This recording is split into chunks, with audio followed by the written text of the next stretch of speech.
So I thought of making a video on Guru Tattva. When I was thinking about making this video, I thought the best way to truly experience Guru Tattva is actually from the word Tattva itself.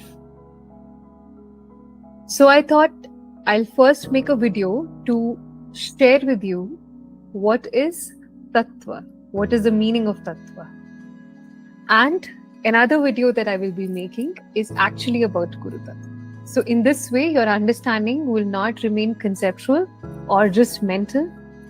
It will try to sink deeper, truly as some kind of a recognition and experience within you as to what Guru Tattva means in your life.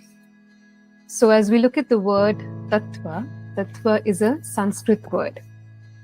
And Sanskrit is a kind of language which is so profound that we cannot really draw a parallel to it when it comes to the nuances that it goes into. A language is that which helps one define anything of the physical world.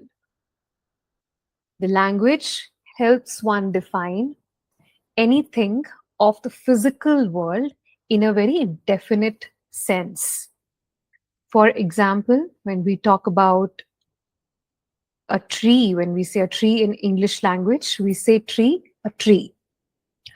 But in the same physical world, there are other subtler aspects. For example, smell. Now, when we say smell, we cannot say smell as just smell. Some smell we say is a sweet smell. Some could be a pungent smell. So here we are using a supportive word to define smell. Because the word has become, the smell word is a little subtler aspect in the physical world or in the Jagat. Now let's go to the much subtler aspect then, smell itself, which is, let's say, love. Love is more subtler than the smell. So love for the family is love. Love for the beloved is love.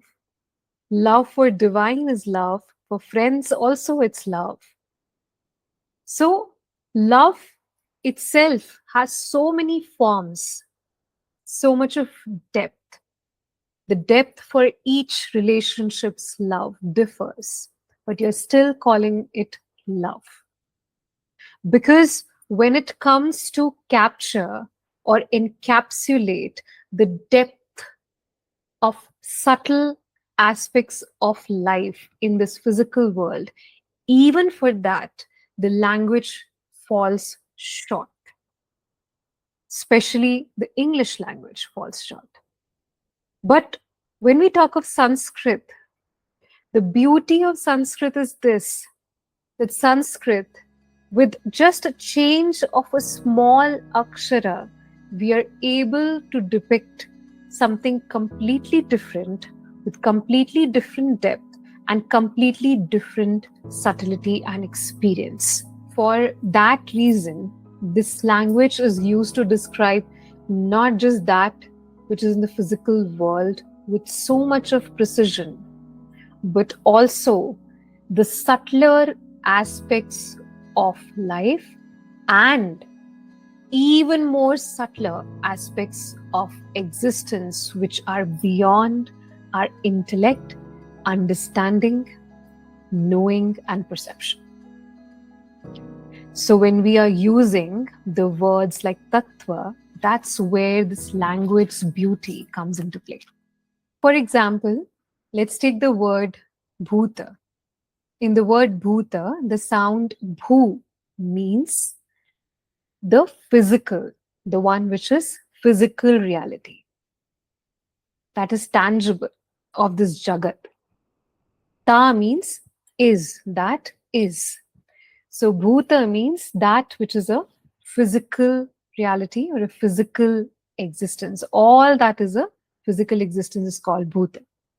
Same way when we look at the word Vibhuta, the same Bhuta with the V in the starting becomes that which goes beyond, that which is beyond the physical and tangible existence. So that which is beyond the Jagat.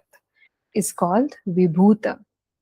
So in India, many sages who transcend and become one with the universal consciousness, they are said to be called Vibhutis, or that is a title given to them because of their state. So just like there is a physical dimension, which is a tangible reality, which you can see, feel, understand.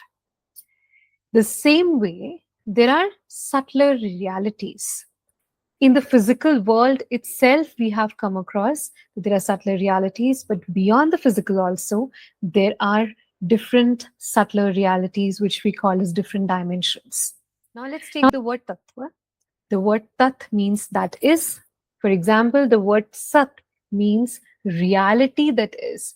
So the sound sa adds the presence of reality or truth to the word sat, which has also come from the word Satya. And Tattva means that which is. Tattva means that which is. That which exists with the physical world simultaneously.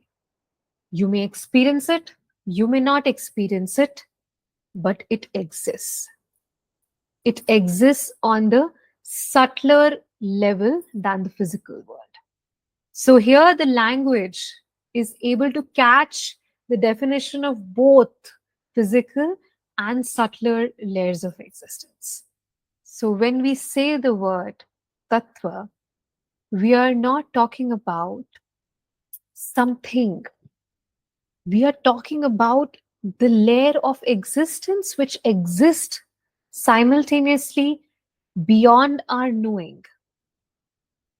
Now, we can understand these different layers, these different tattvas, as energy mesh, which are stacked upon each other, which are upon each other in a way. One is encapsulated by the other is encapsulating the lower one. So there is a denser layer, there's a subtler layer, and the subtler above it, and even more subtler above it. This is how we understand tattvas, like energy layers of existence, subtle upon subtle upon subtle, like that. So the understanding of the word tattvas, if it's clear, we will see that we are not just understanding what Guru is, but we will truly experience and create some space within us to experience and recognize it, to recognize the grace that Guru is. Now let's look at where are these tattvas. So you may ask, is this tattva here? Is this layer of existence within us, outside of us, or somewhere else up there? What if I tell you the idea of here, there, or somewhere up that space, inner space, outer space, or that space? All this idea of space is nothing but an illusion. The illusion we believe in. The layers of existence exist in you, in your very core consciousness. How much one is aware of the existence of these subtler layers, how much one is aware of these tattvas, simply depends on how awakened one's perception is. Now, this may sound very complicated, like something which is very difficult to understand and unapproachable. What if I say this itself, this idea that something needs to be understood, something which is far-fetched, I need to do some effort to reach there. This whole idea is born out of an illusion of time, that to experience something, I need to be from point A to point B. I have to go from here to there. I have to put an effort to be from here to go there. And there has to be some effort in time. And what if I tell you that time itself is an illusion? Because when we are sleeping, where is the time? So when we sleep, there is no mind, In deep sleep, there is no mind, there is no time. That means mind is time. This is the illusion of time itself that binds you to your thinking. So, what if I tell you that your deep sleep and dream itself is a dimension? So, same way, if you truly disillusion yourself from this idea of space and time, you truly remove these illusions and strengthen your ability to sit here and perceive and truly perceive these subtler layers of life which exist, operates simultaneously along with your physical reality. That's when the breakthroughs start to happen.